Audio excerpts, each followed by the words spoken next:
Okay, number 4 says, which of the following statements have to be true if we have a function and for all real numbers? So we're talking about where the maximums are, it looks like. Everything is about an absolute maximum.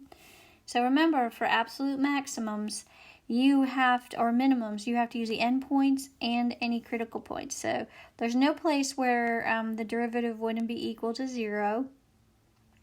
So you would just going to have to find f of, well, they're different for every one, aren't they? So, okay, thinking, what would we do? We would maybe graph it and then graph it and see what's happening, whether it's increasing or decreasing, and that might help us with some of these. Okay, so first, let's get the critical points. So take the derivative, 6x squared minus 12x. So take out a 6x and you get x minus 2. So you have 0 and 2, and it's a polynomial, quadratic. So it's positive, negative, positive. Now, let's just look if we can eliminate some of these things, because this means it's increasing. So it's increasing till it gets to 0, and then it's decreasing. This is the original function, from 0 to 2, and then it's increasing again from 2 to infinity. So let's look at the problems. Number A, on the closed interval 0 to 2, f has an absolute maximum at x equals 1. Well, it's decreasing all the way to 2, from 0 to 2. So there's no way that is an absolute maximum when it's decreasing. The absolute maximum would have to be up here. It's definitely, it's at 0.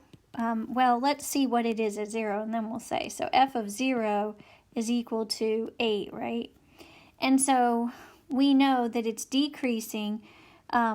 So it'll be less than 8, and at 1, it's at the maximum of its decreasing, and then it starts to increase again all the way to 2. So there's no way it could be A. On the closed interval 1 to 3, so we'll just say 1 to 3. So we're looking at, I'll do it in green, 1 to 3. Okay. F has an absolute max at x equals 3. So it's decreasing till 2, and then it's increasing. And so we went from 1 to 3. So that's a possibility. So I'm going to circle that. On the closed interval -2 to 2, it has an absolute max at x equals -1. So let's pretend we have -2 over here. Well, it's increasing at -1 all the way till it gets to 0. So it couldn't have a max at -1 when it's increasing past -1. So no to C. On the closed interval -1 to 4, okay, so let's do that one. From -1 to 4, it has an absolute max at x equals 0. So it's increasing to 0, but then it's increasing past 2 all the way to 4. So that wouldn't have a maximum at 0. And on the closed interval 1 to 4, so now let me get one more color. 1 to 4 would be here, 1 to 4. It has an absolute maximum at x equals 2. No way, we know it's increasing past 2, so we know that it'll be higher than what it is at 2.